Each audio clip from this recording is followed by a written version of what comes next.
So, welcome to Plodcast, episode 52. And if you learned these things when you were a little child, there are 52 weeks in a year, which means that we've been doing the Plodcast for 1 year as of this episode. So when you're listening to this one, you've been listening to a year's worth. So, welcome. Thanks for accompanying me. Thanks for coming along. Thanks for listening. Very grateful. So I want to talk a little bit this podcast about the writing life.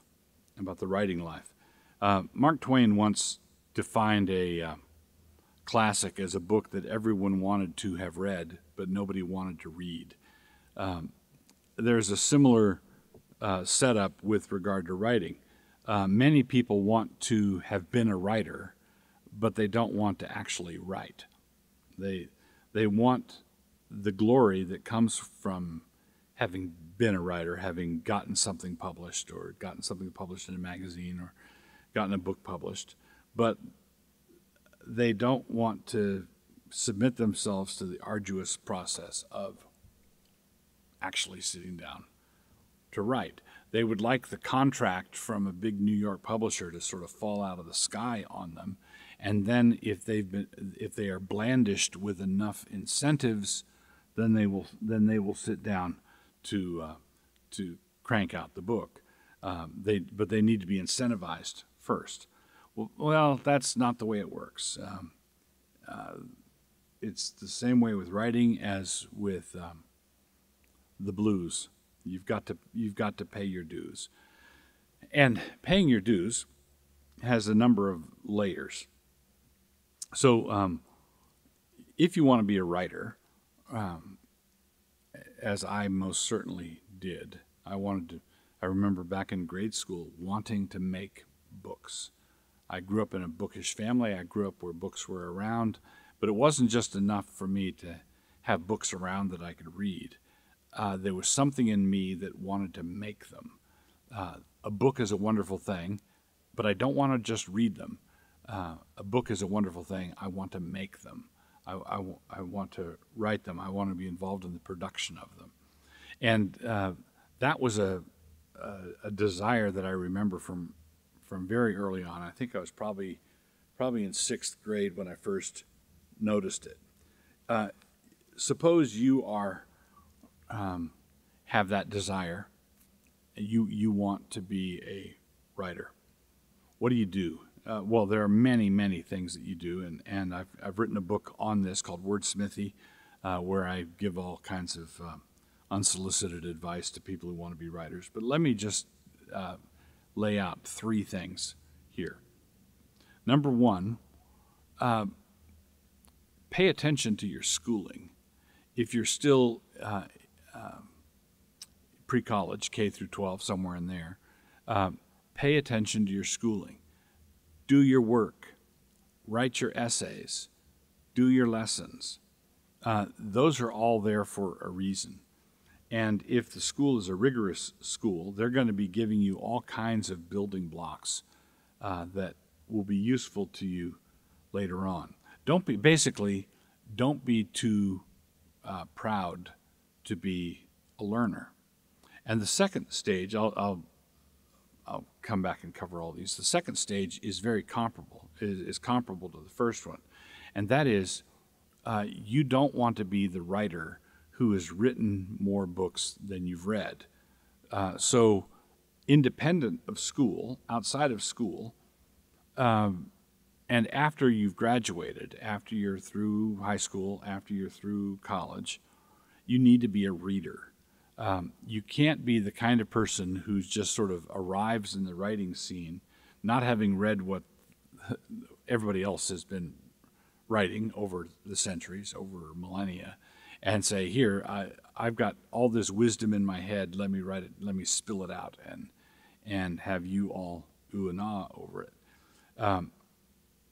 Writers who are worth reading, writers who are worth paying attention to, are writers who were good little boys and girls in their schooling and paid attention, did what they were told, fulfilled their assignments. And secondly, when they were done with their formal education, they continued learning from other people who were better than they are. So they're hungry to pick up tips. They're hungry to learn how to do it. So pay attention. Number one, pay attention in school. Number two, give yourself to books. Give yourself to the reading of books. And then number three, write. Don't write after you've got the contract. Don't write after you've gotten your big break. First, it's very unlikely that you will get a big break if you're not sitting down producing something regularly, if you're not sitting down writing something every day. It's not likely at all that you're going to get a big break. And if you get a big break, you land your airplane in the Hudson River or something, and people are chasing you for your story, or if you do something unrelated to writing and people something marvelous and people want to hear your story, then they'll hire someone to your name will be up in lights with so and so who was the writer who told your story. If you want to write, you want to start writing. You want to start writing with no promise of any fulfillment. No promise of any contract. No promise of any kind of publication. You simply write. And part of my philosophy of this is to commit yourself to writing a certain amount. And I'm a great plotter. I believe in plotting, chipping away at one thing a day. One thing I've done before is on a project where I'll say to myself, okay, all I want to do is be 100 words ahead at the end of today. By the time I go to bed, I want to have added 100 words to this file of the book I'm writing. So I sit down, open up the file. Let's say there's 575 words in that chapter. I don't want to go to bed until there are 675 words in that chapter. It's very easy to track, very easy to follow, and just chip away. You might say, that sounds like take forever. Well, take that 100 words a day. 100 words a day after 10 days, after a week and a half, you've got 1,000 words. Okay, after 20 days, you've got 2,000 words.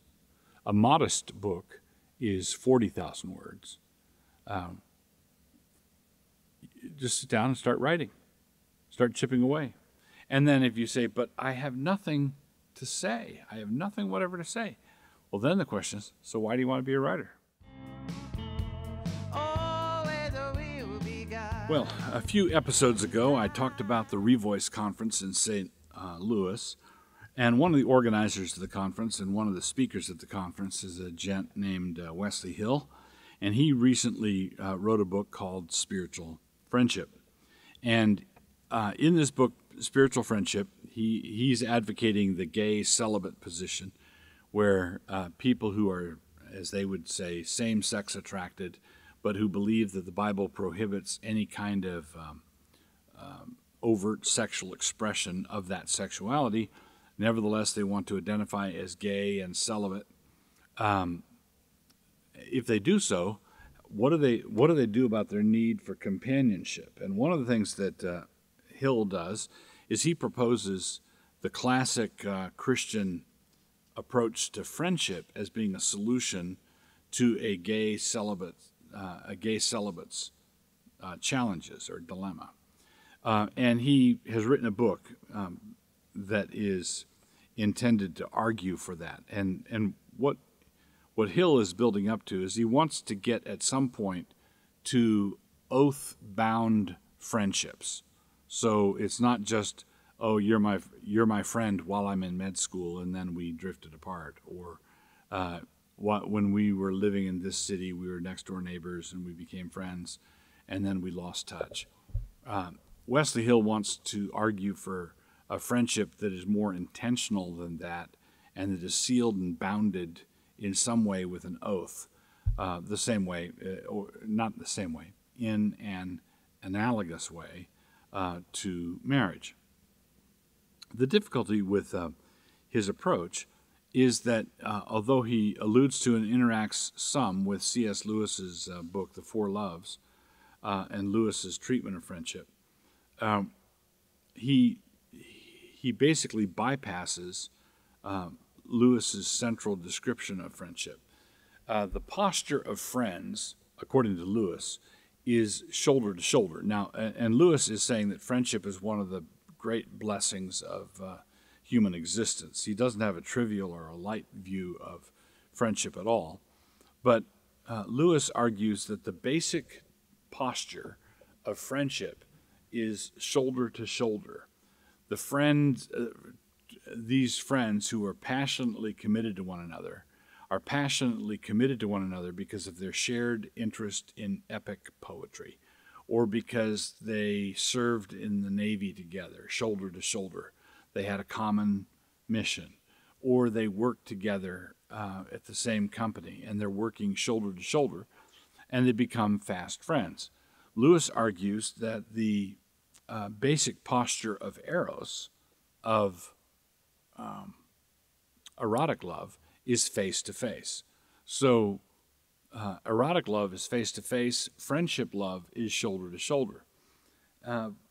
What Wesley Hill wants to do, and I think it's a profound mistake, I think it is, and I think it's going to result in a lot of tragedy and hurt, is he tries to meld the face-to-face demeanor of eros together with friendship, the concepts and categories of friendship.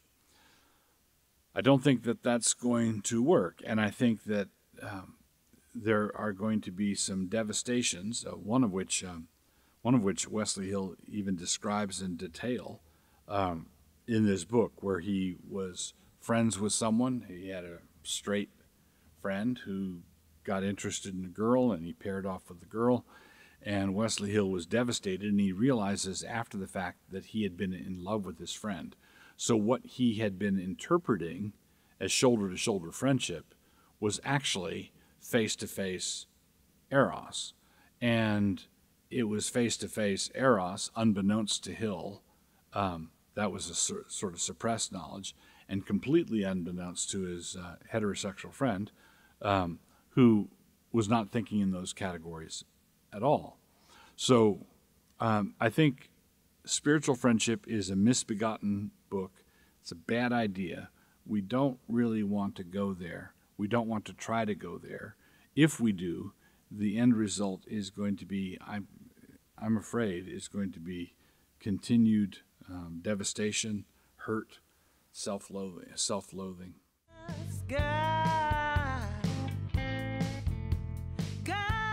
So here we are, episode 52, Plodcast, in our section on hamartiology. And, of course, we are considering the word for sin. This is the general category of this column, but it's also the word for sin. So hamartano is the verb for sinning, and hamartia is the noun. So in our continued study of hamartia, we find that Christ gave himself for our sins, Galatians 1:4. Paul later asks if Christ is a minister of sin just because we are found to be sinners and seeking to be justified by Christ, 2:17. No, God's purpose through the law, and that is as a forerunner of the gospel, is to conclude everyone under sin so that anyone who believes in Jesus might receive the promises. That's in 3:22, all in Galatians. In the next book, Ephesians, hamartia is used once, and hamartano only once. With the former, Paul says that before conversion, we were dead in our transgressions and sins. That's in Ephesians 2:1. And then the latter instance, hamartano, is found where we are commanded to be angry, but to avoid sinning in that anger, 4:26. Be angry and sin not. Be angry, and if you're angry and your anger is a righteous anger and it's not a sinful anger, then don't let the sun go down on it, because anger is like manna. Even if it's righteous, it goes bad overnight. Don't try to keep it. God in the time of the sickness, God in the doctor. too. You've spent a pleasant half hour with Plodcast proprietor Douglas Wilson. This podcast is produced by Canon Press. Please take a moment to subscribe to the Plodcast on your favorite listening platform. To hear more from Doug, please visit canonpress.com.